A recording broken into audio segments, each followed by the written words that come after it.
하나님께서는 이게 원수 갚는 걸 내게 맡겨라, 그렇게 말씀하셨습니다.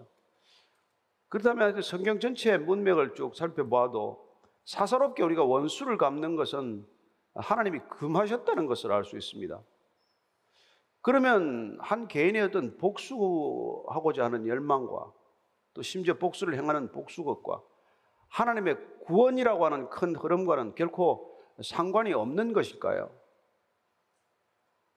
상관이 있다면 어떻게 결부가 되는 것일까요? 오늘 본문 말씀은 그 문제에 대한 답이에요. 인간이 가지고 있는 이 복수심, 원한, 이런 것들을 하나님께서는 과연 인간의 구원이라고 하는 큰 흐름 속에서 어떻게 녹여내실까? 그런 얘기입니다. 먼저 1절, 2절 다시 읽습니다. 시작. 얼마 후 밀 거둘 때 삼손이 염소 새끼를 가지고 그의 아내에게로 찾아가서 이르되 내가 방에 들어가 내 아내를 보고자 하노라 하니 장인이 들어오지 못하게 하고 이르되 내가 그를 심히 미워하는 줄 알고 그를 내 친구에게 주었노라. 그의 동생이 그보다 더 아름답지 아니하냐. 청하노니 너는 그를 대신하여 동생을 아내로 맞이하라 하니 밀 거둘 때 보니까 추수 때, 타작 때 된 것이죠. 근데 삼손이 그 첫 번째 여인이었는지 이 여인을 잊지 못하는 거예요. 다시 돌아갈 수 없을 만큼 다리를 끊어놓고 왔는데 또 돌아갑니다. 뒷나로 갑니다. 갔더니 여기 장인이 들어오지 못하게 합니다. 집에 못 들어오게 하는 거죠. 여기 장인이라고 이렇게 번역을 했지만 사실 원문을 보면은 그 여인의 아버지로 되어 있어요. 원문의 표현을 보면은 이미 삼손과 관계가 끝났다는 얘기예요. 이제 장인과 사위의 관계가 아니라는 겁니다. 그럼에도 불구하고 삼손이 누군지는 봤잖아요. 화가 나면 무슨 짓을 저지를지 모른다는 것은 충분히 봤지 않습니까? 그러니까 임기응변적으로 내 딸은 이미 다른 사람한테 시집 보냈다. 아니 그새 또 재혼을 시켰대네요. 그리고는 그 동생이 있으니까 그 동생하고 살라는 거예요. 그 여인 동생하고 결혼을 해라. 동생이 더 아름답다. 이렇게 난데없이 느닷없이 찾아온 사람한테 또 느닷없이 이런 대답을 하는 거예요. 아니 무슨 결혼이 무슨 애들 장난입니까? 큰애 없으면 작은애하고 결혼해라. 이게 말이 안 되는 얘기 아니에요. 이런 것들이 그 당시에 시대상이었다는 것을 한번 우리가 돌아볼 필요가 있습니다. 그때 결혼이라는 게 어떤 관계 속에서 어떻게 결혼이 이루어지고 결혼이 진행되었나, 이 한마디로 우리가 알 수 있는 것이죠. 여기 보냈다 저기 보냈다, 아버지 재산이죠. 그리고 또 삼손이 기세등등해서 찾아왔기 때문에 두려운 나머지 딸이라도, 내 작은 딸이라도 데리고 가라, 이런 제안을 하는 거예요. 그랬더니 삼손이 지금 이제 머리 끝까지 화가 난 겁니다. 사실은 이 뭐하는 집이냐 이거.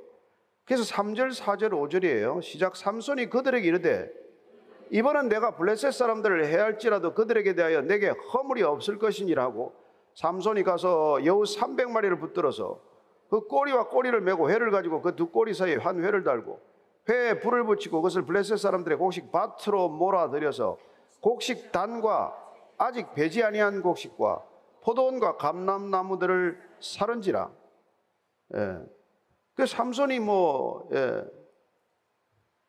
그 전에 에스글론에서 사람을 30명 죽인 거는 탓을 하려면 탓하겠지만 이번 일로는 내가 무슨 일을 하더라도 너희들이 내 탓을 할 수는 없다. 그러고는 기상천외한 보복극을 벌이는 거예요. 여우 300마리를 잡아왔답니다. 이게 좀 어떻게 잡히는지 모르겠는데 그걸 300마리나 잡아와가지고 그것도 꼬리와 꼬리를 매면 늑대가 가만히 있겠습니까? 무슨 양처럼 온순한 동물도 아니고 어쨌든 그걸 꼬리를 둘이 묶어가지고 그 사이에다가 회를 끼웠다는 거예요. 그래가지고 회에다가 불을 붙여가지고 이걸 풀어놓으니까 300마리 2마리씩 묶으면 150쌍 아닙니까? 이게 온 마을을 다니면서 곡식단 타작해가지고 곡식단을 쌓아놓는데 거길 지나가면 불이 붙겠죠. 그러니까 바싹 마른 들녘에다가 풀어놓고 나면 온 들이 불밭이 되고 포도원에 풀어놓으니까 포도원에 과수원이 그냥 불밭이 되고 올리브 나무 있는데 감람문에 그게 불이 나고 마을 전체가 불이 난 것이죠. 어떻게 이렇게 큰 불이 일어났습니까? 한 인간의 중심에 있는 분노의 불길, 삼손 안에 있는 이 분노의 불이 폭발적으로 그냥 일어나게 되면 이렇게 마을 전체를 불사르고 있는 거예요. 여러분, 전쟁이 뭡니까? 한 인간의 속에 있는 분노란 말이에요. 예? 그 분노, 탐욕 이런 것들이 여러분 한 나라를 그냥 불구덩이로 몰아넣는 거예요. 그래 인간에게 이게 원수 갚지 말아라. 예, 사사롭게 행동하지 말아라. 그런 얘기를 하나님이 하시는 것이죠. 그래서 사람이 자기 마음을 다스리는 자는 한 성을 다스리는 자보다 위대하라는 말을 하는 것이죠. 이거 하나 못 다스리면 무슨 일이 일어납니까? 지금 온 세상에 일어나는 많은 재난들이나 재앙들이나 이런 사고들이나 사건들이 다 이런 분노 조절 장애에서 일어나는 거 아니에요? 예. 근데 그러면은 지금 하나님께서는 도대체 이 삼손을 잘못 택한 겁니까? 아니 그걸 그때거나 태중에서부터 나시린으로 삼아가지고 이스라엘의 사사로 세워서 쓰겠다고 지금 해놨는데 지금 어떻게 해서 지금 삼손은 이렇게 어리석은 일을 범하고 있냐는 거예요. 예, 그게 우리가 이제 궁금한 지점이죠. 한 사람이 가지고 있는 분노의 폭발, 이런 복수극이 도대체 하나님의 구원하고는 무슨 관련이 있냐는 겁니다. 예. 그런데 중요한 한 가지 우리가 지점을 이게 기억해야 돼요. 그건 뭐냐면, 이런 이스라엘이 지금 40년 동안 블레셋의 지배를 받았지만은 단 한 사람도 입도 뻥긋하지 않아요. 지금 블레셋은 지금 지난 40년 동안 이스라엘을 다스려 왔어요. 그런데 이스라엘은 이제 더 이상 부르짖지 않습니다. 구원에 대한 소망을 잃어버렸어요. 여러분, 부르짖는 것도 무슨 기댈 언덕이 있어야 부르짖죠. 어디에 향해서 부르짖어야 할지조차도 잊어버렸단 말이에요. 사람이 타락하면 이 정도까지 타락한다는 거예요. 지배를 받아도, 압제를 받아도, 박해를 받아도 저항하지 못하는 거죠. 그러니까 하나님께서는 이런 사건을 그분이 일부러 만들 이유는 없지만, 이런 인간의 사사로운 동기나 분노라고 할지라도 그 백성들을 깨울 수 있다면, 흔들어 깨울 수 있다면, 이스라엘과 블레셋이 싸워야 할 이유가 있는데 싸우지 않고 있다면 싸워야 할 이유를 만들어가는 것이죠.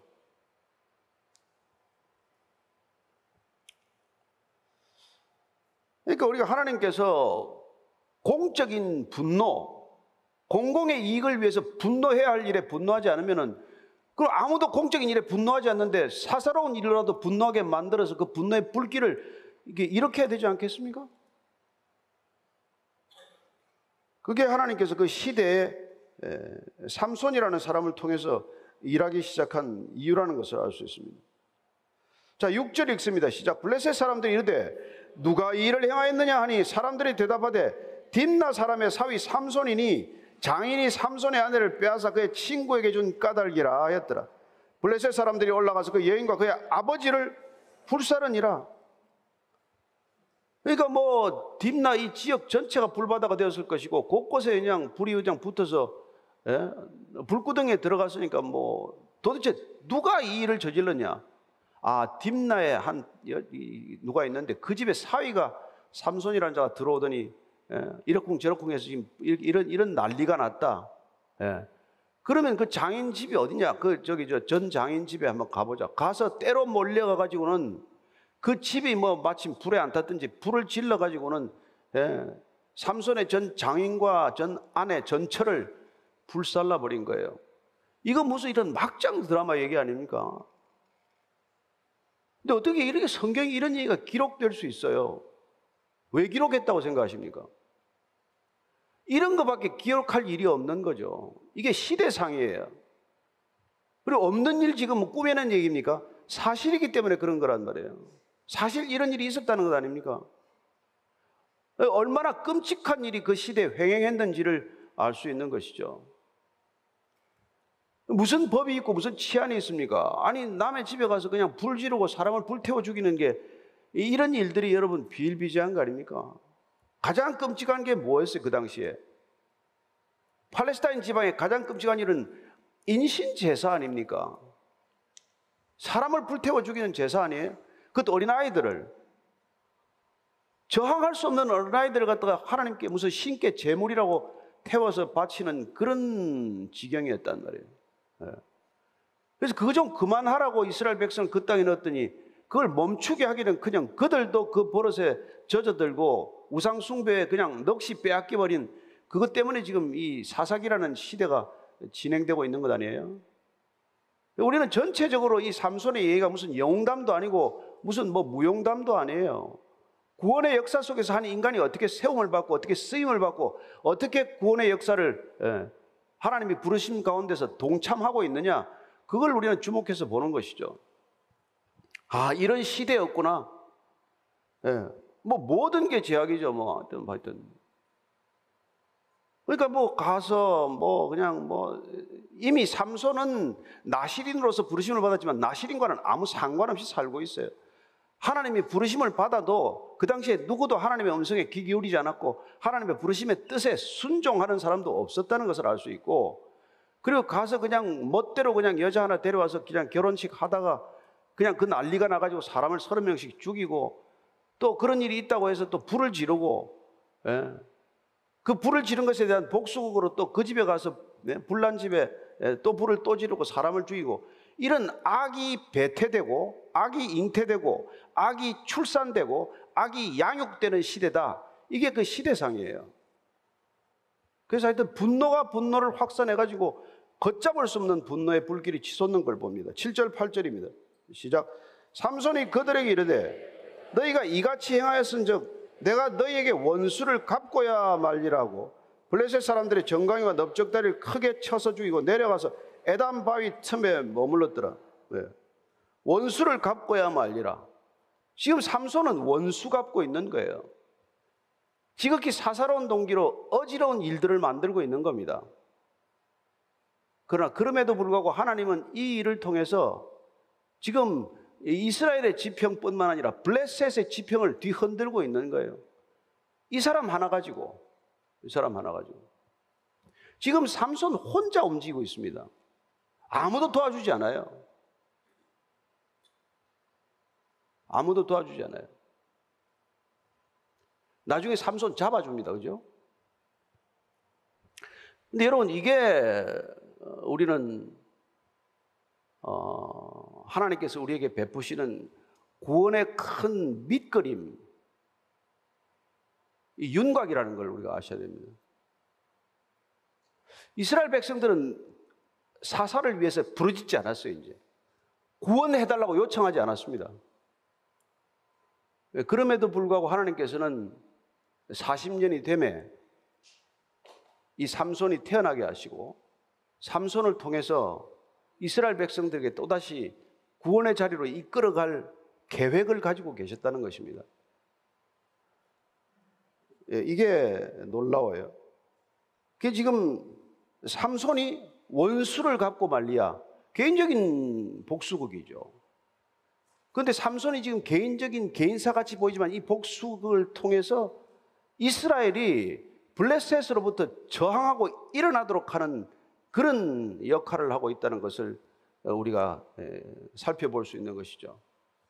누구도 저항하지 않는 시대, 누군가를 통해서 저항의 불길이 치솟는 걸 본다는 것입니다. 지금 블레셋은 마음대로 악으로 밭을 갈고 지금 뭐 하고 싶은 대로 다 하는 거죠. 제 멋대로 하고 있는 거죠. 제 마음대로 악을 행하고 있습니다. 악을 뿌려대는 것이죠. 삼손 혼자서 지금 이 일을 감당하고 있다고 말합니다. 블레셋 사람들을 또 쳐 죽이고 뭐 에담 바위 틈에 머물렀다. 에담 바위라는 게 이게 무슨 뭐 정확히 위치명은 알 수가 없지만 어떤 짐승들의 은신처와도 같은 곳에 숨어든 것이죠. 몸을 잠깐 피한 겁니다. 9절 10절이에요. 시작. 이에 블레셋 사람들이 올라와 유다의 진을 치고 레히에 가득한지라. 유다 사람들이 이르되 너희가 어찌하여 올라와서 우리를 치느냐? 그들이 대답하되 우리가 올라온 것은 삼손을 결박하여 그가 우리에게 행한 대로 그에게 행하려 함이로라 하는지라. 블레셋 사람들이 삼손 잡겠다고 어디로 왔습니까? 유다 땅으로 들어왔어요. 유다 땅 경내로 들어왔습니다. 레히라는 곳에 가득 사람들이 찼어요. 그래서 유다 사람들이 이제 왜 또 이렇게 몰려왔냐? 그랬더니 삼손 잡으러 왔다는 겁니다. 삼손 잡으러 왔대요. 그러니까 지금 블레셋 사람들이 지금 유다 땅을 침범한 거나 마찬가지인데 누구도 그 블레셋 사람들과 맞서는 사람이 없고 몰아낼 의도도 의지도 힘도 능력도 없는 거예요. 아무 저항할 능력조차 잃어버린 것입니다. 11절에서 13절까지예요. 시작. 유다 사람 3,000명이 에담 바위 틈에 내려가서 삼손에게 이르되 너는 블레셋 사람이 우리를 다스리는 줄을 알지 못하느냐? 내가 어찌하여 우리에게 이같이 행하였느냐 하니 삼손이 그들에게 이르되 그들이 내게 행한 대로 나도 그들에게 행하였노라 하니라. 그들이 삼손에게 이르되 우리가 너를 결박하여 블레셋 사람의 손에 넘겨주려고 내려왔노라 하니 삼손이 그들에게 이르되 너희가 나를 치지 아니하겠다고 내게 맹세하라 하며 그들이 삼손에게 말하여 이르되 아니라 우리가 다만 너를 단단히 결박하여 그들의 손에 넘겨줄 뿐이요 우리가 결단코 너를 죽이지 아니하리라 하고 세 밧줄 둘로 결박하고 바위 틈에서 그를 끌어내리라. 이게 이해가 됩니까 지금? 아니 어쨌거나 삼손은 사사의 사사, 이스라엘의 총사령관 지휘관입니다. 근데 지금 이제 블레셋 사람들이 왔어요. 왔는데 몰려왔더니 그들하고 뭐 이렇게 뭐 대화를 한답시고 3,000명 유다 사람이 갔어요. 가서 들은 얘기가 지금 삼손 잡으러 왔다. 그랬더니 삼손을 지금 잡아서 결박해서 주겠다고 결정을 한 겁니다.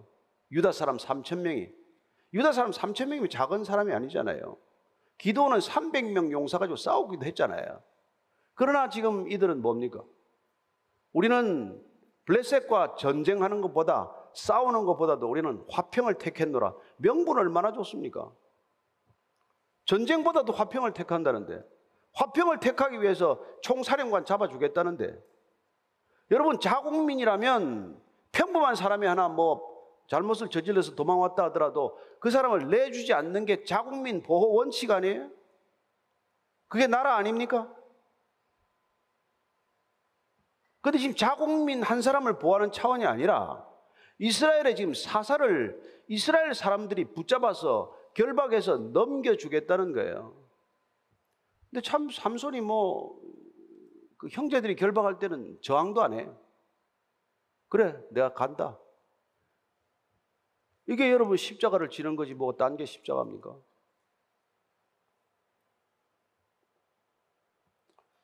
자, 14절부터 17절까지 한번 쭉 읽겠습니다. 시작. 삼손이 레히의 이름에 블레셋 사람들이 그에게로 마주 나가며 소리 지를 때 여호와의 영이 삼손에게 갑자기 임하시매 그의 팔 위에 밧줄이 불탄 삼과 같이 그의 결박되던 손에서 떨어진지라. 삼손이 나귀의 새 턱뼈를 보고 손을 내밀어 집어들고 그것으로 1,000명을 죽이고 이르되 나귀의 턱뼈로 한 더미 두 더미를 쌓았으며 나귀의 턱뼈로 내가 1,000명을 죽였도다 하니라. 그가 말을 마치고 턱뼈를 자기 손에서 내던지고 그곳을 라맛 레히라 이름하였더라. 이 레히라는 곳까지 끌려갔는데 이 레히라는 지명의 이름이 턱뼈의 턱뼈. 턱뼈라는 이름이에요. 아마 그 나귀들이 죽으면은 그곳에 많이 이렇게 뭐 묻혔거나 그 죽은 나귀들의 뼈가 사방에 흩어져 있었거나 해서 그것을 아마 레히라고 한 것 같은데 그러니까 거기서 뭐 주워봐야 턱뼈밖에 없죠. 그래서 새 턱뼈를 찾았대. 이게 턱뼈가 오래되면 그 부서질 거 아니에요. 금방 죽은 나귀의 턱뼈, 새 턱뼈를 가지고 그걸 나귀가 얼마나 이게 뭐 이 좋은지 뭐 잘 모르겠습니다만 어쨌건 그걸 가지고 싸우기 시작을 합니다. 가자마자 이게 힘이 하나님의 영이 임하시더니 밧줄이 마치 뭐 불탄 삼 끊어지듯이 끊어졌다는 거예요. 분명히 새 밧줄로 갖다 엮어놨는데 가서 끊어진 거죠. 그때부터 이제 싸움이 시작이 됩니다. 이제 싸움은 각자 집에 가서 이렇게 뭐 영상을 돌려보든지 하세요. 돌려보시고 어떻게 싸웠는지는 어떻게 해서 1,000명을 죽였는지 우리가 알 수가 있습니까? 예. 아유 무슨 1,000명씩이나 죽여 이러지 마시고 많이 죽였다는 뜻이에요. 1,000이라는 숫자가 많은 숫자입니다. 많은 숫자를 죽였다는 거예요. 하나님께서 그에게 함께 해주셨다는 분명한 증거이기도 한 것이죠. 턱뼈 하나 가지고 그 많은 사람들과 싸워서 블레셋 사람들을 다 쫓아버렸으니까. 자, 18절 이하입니다. 시작. 삼손이 심히 목이 말라 여호와께 부르짖어 이르되 주께서 종의 손을 통하여 이 큰 구원을 베푸셨사오나 내가 이제 목말라 죽어서 할례 받지 못한 자들의 손에 떨어지겠나이다 하니 하나님이 레이에서 한 우묵한 것을 터뜨리시니 거기서 물이 솟아나오는지라 삼손이 그것을 마시고 정신이 회복되어 소생하니 그러므로 그 샘 이름을 엔하코레라 불렀으며 그 샘이 오늘까지 레히에 있더라. 블레셋 사람의 때에 삼손이 이스라엘의 사사로 20년 동안 지냈더라. 예. 오늘 이 보면은 놀라운 지금 이 부르짖음이 있습니다. 보십시오. 삼손이 지금 심히 목이 말랐어요. 이 목마름은 여러분 단순한 목마름이 아니에요.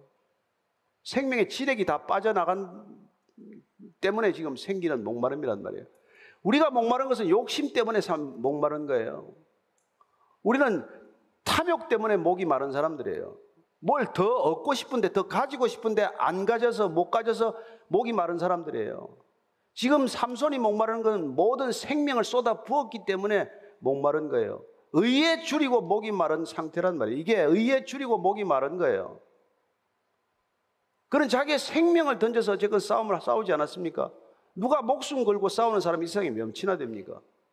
예수님께서 십자가에 달려서 목이 마르다 그래요. 그게 그 목이 마르다는 게 욕심의 목이 마른 겁니까? 생명이 다 빠져나가는 데 대한 고백이란 말이에요. 그리고 놀랍게도 그는 하나님께 부르짖습니다. 그리고는 내가 목이 마르다고 먼저 부르짖지 않아요.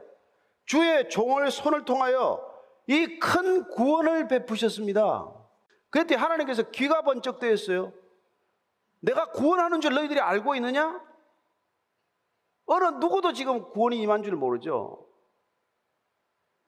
이스라엘 백성들은 그렇습니다. 예. 의인을 위하여 죽는 자가 간혹 있거니와 선인을 위하여 죽는 사람들이 극히 드물지만, 예? 우리가 죄인 되었을 때 주님께서 우리를 구원하셨습니다. 그런 분은 안 계십니다. 여러분, 우리가 죄인 되었을 때, 우리가 구원을 모를 때, 우리가 구원에 대한 열망이라는 것을 표현하지도 않았을 때 하나님께서 우리를 구원하셨습니다. 왜? 그분이 하나님이시니까. 하나님이 아니시라면 그분께서는 십자가에 달릴 이유가 없습니다. 왜 그런지 아십니까? 그분께서는 아브라함과 약속할 때 시체를 쪼개놓고 그 사이를 홀로 지나가셨습니다. 우리가 약속을 깨면은 누가 하나 죽어야 되는데 아브라함 내가 죽는 게 아니라 내가 죽을 거야. 그분께서는 우리가 무슨 영문인지도 모르는데 그분께서는 십자가에 달리신 거 아닙니까? 언약을 깬 거는 우리고 죽으신 분은 그분이에요. 여러분, 하나님이 십자가에 못 박히신 것입니다. 아브라함 언약을 지키기 위해서, 약속을 깬 사람이 반드시 죽음을 맞는다는 약속을 지키기 위해서, 그 심각성을 모르기 때문에 우리가 또 죄를 짓고 또 죄를 짓는 것이죠. 여전히 자기 주장과 자기 고집에 사로잡혀 있는 것이죠. 그러나 오늘 드디어 삼손이, 하나님께서는 지금 제가 이렇게 낙이 턱뼈 하나 가지고 싸우게 하시지만 구원을 베풀고 계신군요. 그리고 이제 하나님을 모르는 자들에게 하나님을 알리시는군요. 이게 여러분 삼손이 깨달아진 거란 말이죠. 그때 하나님이 놀라서 그냥 우묵한 곳에 물을 터뜨려서 생수가 솟아오르게 하십니다. 한 우묵한 곳을 터뜨려서 거기서 물이 솟아나는지라 삼손이 그것을 마시고 정신이 회복되어 소생하고 나서 그 이름을 엔하코레라고 이름 짓습니다. 그건 부르짖는 자의 샘이라는 뜻이에요. 하나님, 제가 부르짖었더니 샘을 터뜨려 주셨군요. 제가 하나님께 제가 누군지를 고백하고 하나님의 구원을 찬양하고 하나님을 향하여 부르짖었더니 하나님께서는 생수를 터뜨려 주셨군요. 그렇습니다. 엔하코레는 구약에 나오는 생명수나 마찬가지예요. 그 이사야를 통해서 말씀하셨습니다. 이사야서 55장 1절입니다. 시작. 오호라, 너희 모든 목마른 자들아 물로 나아오라. 돈 없는 자도 오라. 너희는 와서 사 먹되 돈 없이 값 없이 와서 포도주와 젖을 사라. 돈 달라는 거 아니에요. 그냥 오라는 겁니다. 와서 하나님을 먹고 마시라는 거예요. 예수님을 먹고 마시라는 것입니다. 그래서 성찬하는 것이죠. 뭐를 먹고 마신들 또 목마르지 않겠습니까? 뭘 먹은들 다시 배고프지 않겠습니까? 여러분들이 진리이신 그분을 만나고 진리의 말씀을 먹을 때, 그때 저와 여러분은 목마름에서, 배고픔에서 영원히 벗어날 줄로 믿습니다. 우리는 영원히 부족함에서 벗어날 줄로 믿습니다. 영원히 죽음의 두려움에서 벗어날 줄로 믿습니다. 왜 삼손을 쓰고 계십니까? 무엇 때문에 삼손의 이 방탕한 삶을 보고 계십니까? 이렇게라도 이 시대를 깨우는 것이죠. 이 시대 코드와 삼손이 비슷하기 때문에 삼손을 쓰는 거예요. 이 시대 정신이 고작 이 모양이기 때문에 삼손 수준을 이스라엘 수준에 맞추고 블레셋 수준에 맞춰서 쓰는 겁니다. 오늘날도 하나님 마찬가지예요. 누구를 쓰실지, 어떤 사람을 쓸지 이 시대의 코드를 하나님께서 우리보다 더 잘 아십니다.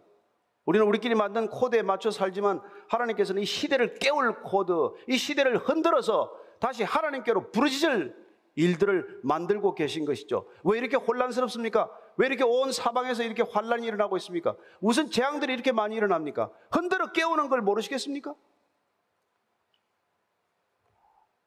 믿는 자들을 다시 한번 흔들어 깨우는 일을 모르시겠습니까? 저는 저와 여러분들이 특별히 이 베이직 교회가 하나님을 향하여 부르짖게 되기를 축원합니다. 그게 복입니다. 그게 영생의 복입니다. 하나님을 향하여 부르짖을 줄 아는 것, 세상을 향하여 더 이상 목마르지 않은 것, 그런 저와 여러분이 되기를 축원합니다.